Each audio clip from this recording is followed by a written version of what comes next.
ہرقل شاہ روم نے قریش کے قافلے میں ایک آدمی بلانے کو بھیجا، اور اس وقت یہ لوگ تجارت کے لیے ملک شام گئے ہوئے تھے، اور یہ وہ زمانہ تھا جب رسول اللہ صلی اللہ علیہ وسلم نے قریش اور ابو سفیان سے ایک وقتی عہد کیا ہوا تھا۔ جب ابو سفیان اور دوسرے لوگ ہرقل کے پاس ایلیا پہنچے جہاں ہرقل نے دربار طلب کیا تھا، اس کے گرد روم کے بڑے بڑے لوگ، علماء، وزراء و امراء بیٹھے ہوئے تھے۔ ہرقل نے ان کو اور اپنے ترجمان کو بلوایا، پھر ان سے پوچھا کہ تم میں سے کون شخص مدعی رسالت کا زیادہ قریبی عزیز ہے؟ ابو سفیان کہتے ہیں کہ میں بول اٹھا کہ میں اس کا سب سے زیادہ قریبی رشتہ دار ہوں۔ یہ سن کر ہرقل نے حکم دیا کہ اس ابو سفیان کو میرے قریب لا کر بٹھاؤ اور اس کے ساتھیوں کو اس کی پیٹھ کے پیچھے بٹھا دو۔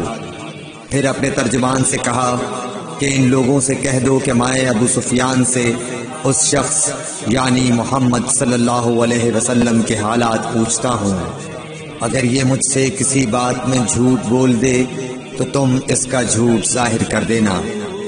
ابو سفیان کا قول ہے کہ خدا کی قسم اگر مجھے یہ غیرت نہ آتی کہ یہ لوگ مجھ کو جھٹلائیں گے تو میں آپ صلی اللہ علیہ وسلم کی نسبت ضرور غلط گوئی سے کام لیتا۔ خیر، پہلی بات جو ہرقل نے مجھ سے پوچھی وہ یہ کہ اس شخص کا خاندان تم لوگوں میں کیسا ہے؟ میں نے کہا وہ تو بڑے اونچے عالی نسب والے ہیں۔ کہنے لگا اس سے پہلے بھی کسی نے تم لوگوں میں ایسی بات کہی تھی؟ میں نے کہا نہیں۔ کہنے لگا اچھا اس کے بڑوں میں کوئی بادشاہ ہوا ہے؟ میں نے کہا نہیں۔ پھر اس نے کہا بڑے لوگوں نے اس کی پیروی اختیار کی ہے یا کمزوروں نے؟ میں نے کہا نہیں، کمزوروں نے۔ پھر کہنے لگا اس کے تابعدار روز بڑھتے جاتے ہیں یا کوئی ساتھی پھر بھی جاتا ہے؟ میں نے کہا نہیں۔ کہنے لگا کیا اپنے اس دعوی نبوت سے پہلے کبھی کسی بھی موقع پر اس نے جھوٹ بولا ہے؟ میں نے کہا نہیں، اور اب ہماری اس سے صلح کی ایک مقررہ مدت ٹھہری ہوئی ہے، معلوم نہیں وہ اس میں کیا کرنے والا ہے۔ ابو سفیان کہتے ہیں میں اس بات کے سوا اور کوئی جھوٹ اس گفتگو میں شامل نہ کر سکا۔ ہرقل نے کہا کیا تمہاری اس سے کبھی لڑائی بھی ہوئی ہے؟ ہم نے کہا کہ ہاں۔ بولا پھر تمہاری اور اس کی جنگ کا کیا حال ہوتا ہے؟ میں نے کہا لڑائی ڈول کی طرح ہے، کبھی وہ ہم سے میدان جنگ جیت لیتے ہیں اور کبھی ہم ان سے جیت لیتے ہیں۔ ہرقل نے پوچھا وہ تمہیں کس بات کا حکم دیتا ہے؟ میں نے کہا وہ کہتا ہے کہ صرف ایک اللہ ہی کی عبادت کرو، اس کا کسی کو شریک نہ بناؤ، اور اپنے باپ دادا کی شرک کی باتیں چھوڑ دو، اور ہمیں نماز پڑھنے، سچ بولنے، پرہیزگاری اور صلہ رحمی کا حکم دیتا ہے۔ یہ سب سن کر پھر ہرقل نے اپنے ترجمان سے کہا کہ ابو سفیان سے کہہ دے کہ میں نے تم سے اس کا نسب پوچھا تو تم نے کہا کہ وہ ہم سے عالی نسب ہے، اور پیغمبر اپنی قوم میں عالی نسب ہی بھیجے جایا کرتے ہیں۔ میں نے تم سے پوچھا کہ دعوی نبوت کی یہ بات تمہارے اندر اس سے پہلے کسی اور نے بھی کہی تھی؟ تو تم نے جواب دیا کہ نہیں۔ تب میں نے اپنے دل میں کہا کہ اگر یہ بات اس سے پہلے کسی اور نے کہی ہوتی تو میں سمجھتا کہ اس شخص نے بھی اسی بات کی تقلید کی ہے جو پہلے کہی جا چکی ہے۔ میں نے تم سے پوچھا کہ اس کے بڑوں میں کوئی بادشاہ بھی گزرا ہے تو تم نے کہا کہ نہیں۔ تو میں نے دل میں کہا کہ ان کے بزرگوں میں سے کوئی بادشاہ ہوا ہوگا تو کہہ دوں گا کہ وہ شخص اس بہانے اپنے آباء و اجداد کی بادشاہت اور ان کا ملک دوبارہ حاصل کرنا چاہتا ہے۔ اور میں نے تم سے پوچھا کہ اس بات کے کہنے یعنی پیغمبری کا دعویٰ کرنے سے پہلے تم نے کبھی اس کو دروغ گوئی کا الزام لگایا ہے؟ تم نے کہا کہ نہیں۔ تو میں نے سمجھ لیا کہ جو شخص آدمیوں کے ساتھ دروغ گوئی سے بچے وہ اللہ کے بارے میں کیسے جھوٹی بات کہہ سکتا ہے۔ اور میں نے تم سے پوچھا کہ بڑے لوگ اس کے پیرو ہوتے ہیں یا کمزور آدمی؟ تم نے کہا کمزوروں نے اس کی اتباع کی ہے۔ تو دراصل یہی لوگ پیغمبروں کے متبعین ہوتے ہیں۔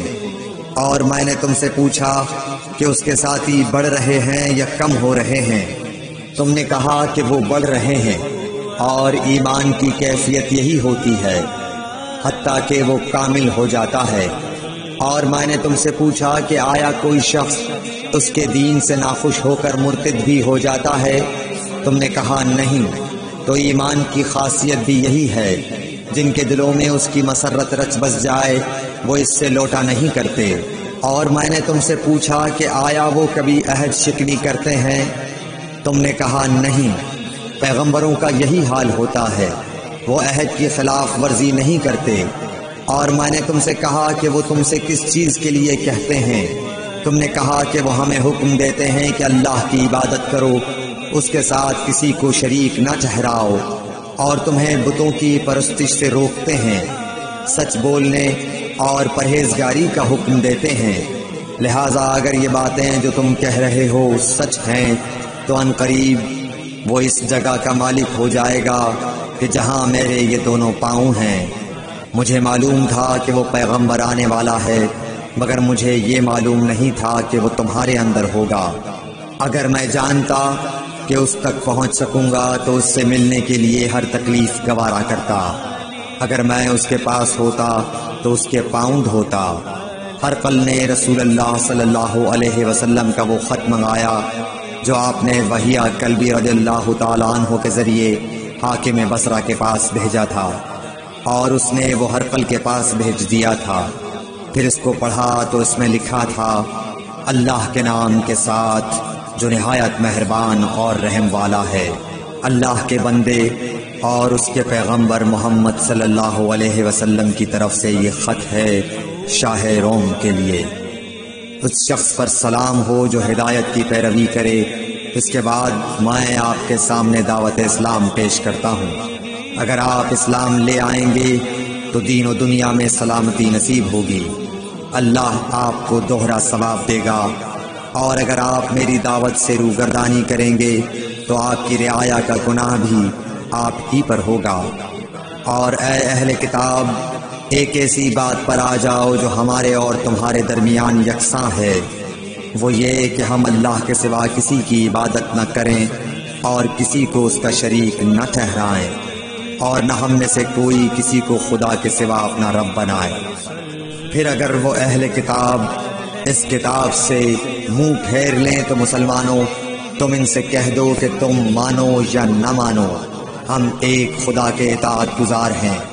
ابو سفیان کہتے ہیں، جب ہرقل نے جو کچھ کہنا تھا کہہ دیا اور خط پڑھ کر فارغ ہوا تو اس کے ارد گرد بہت شور و غوغا ہوا، بہت سی آوازیں اٹھیں اور ہمیں باہر نکال دیا گیا۔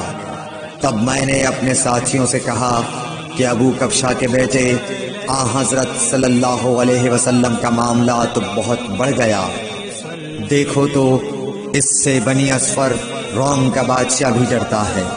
مجھے اس وقت سے اس بات کا یقین ہو گیا کہ حضور صلی اللہ علیہ وسلم ان قریب غالب ہو کر رہیں گے، حتیٰ کہ اللہ نے مجھے مسلمان کر دیا۔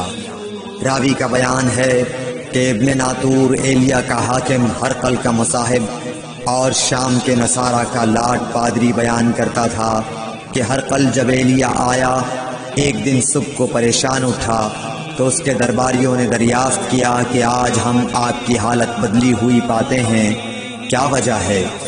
ابن ناطور کا بیان ہے کہ ہرقل نجومی تھا، علم نجوم میں وہ پوری مہارت رکھتا تھا۔ اس نے اپنے ہم نشینوں کو بتایا کہ میں نے آج رات ستاروں پر نظر ڈالی تو دیکھا کہ ختنہ کرنے والوں کا بادشاہ ہمارے ملک پر غالب آ گیا ہے۔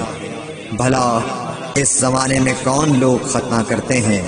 انہوں نے کہا کہ یہود کے سوا کوئی ختنہ نہیں کرتا، سو ان کی وجہ سے پریشان نہ ہو۔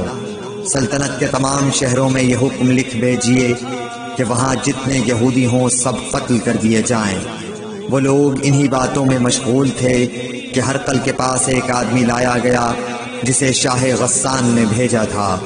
اس نے رسول اللہ صلی اللہ علیہ وسلم کے حالات بیان کیے۔ جب ہرقل نے سارے حالات سن لیے تو کہا کہ جا کر دیکھو وہ ختنہ کیے ہوئے ہے یا نہیں۔ انہوں نے اسے دیکھا تو بتلایا کہ وہ ختنہ کیا ہوا ہے۔ ہرقل نے جب اس شخص سے عرب کے بارے میں پوچھا تو اس نے بتلایا کہ وہ ختنہ کرتے ہیں۔ تب ہرقل نے کہا کہ یہی محمد صلی اللہ علیہ وسلم اس امت کے بادشاہ ہیں جو پیدا ہو چکے ہیں۔ پھر اس نے اپنے ایک دوست کو رومیہ خط لکھا اور وہ بھی علم نجوم میں ہرقل کی طرح ماہر تھا۔ پھر وہاں سے ہرقل حمص چلا گیا۔ ابھی حمص سے نکلا نہیں تھا کہ اس کے دوست کا خط اس کے جواب میں آ گیا۔ اس کی رائے بھی حضور صلی اللہ علیہ وسلم کے ظہور کے بارے میں ہرقل کے موافق تھی کہ محمد صلی اللہ علیہ وسلم واقعی پیغمبر ہیں۔ اس کے بعد ہرقل نے روم کے بڑے آدمیوں کو اپنے حمص کے محل میں طلب کیا اور اس کے حکم سے محل کے دروازے بند کر لیے گئے۔ پھر وہ اپنے خاص محل سے باہر آیا اور کہا، اے روم والو، کیا ہدایت اور کامیابی میں کچھ حصہ تمہارے لیے بھی ہے؟ اگر تم اپنی سلطنت کی بقا چاہتے ہو تو پھر اس نبی صلی اللہ علیہ وسلم کی بیعت کر لو اور مسلمان ہو جاؤ۔ یہ سننا تھا کہ پھر لوگ وحشی گدھوں کی طرح دروازوں کی طرف دوڑے مگر انہیں بند پایا۔ آخر جب ہرقل نے اس بات سے ان کی یہ نفرت دیکھی اور ان کے ایمان لانے سے مایوس ہو گیا تو کہنے لگا کہ ان لوگوں کو میرے پاس لاؤ۔ جب وہ دوبارہ آئے تو اس نے کہا، میں نے جو بات کہی تھی اس سے تمہاری دینی پختگی کی آزمائش مقصود تھی، سو وہ میں نے دیکھ لی۔ تب یہ بات سن کر وہ سب کے سب اس کے سامنے سجدے میں گر پڑے اور اس سے خوش ہو گئے۔ بالآخر ہرقل کی آخری حالت یہی رہی۔ صحیح بخاری حدیث نمبر 7۔ صلوا علیہ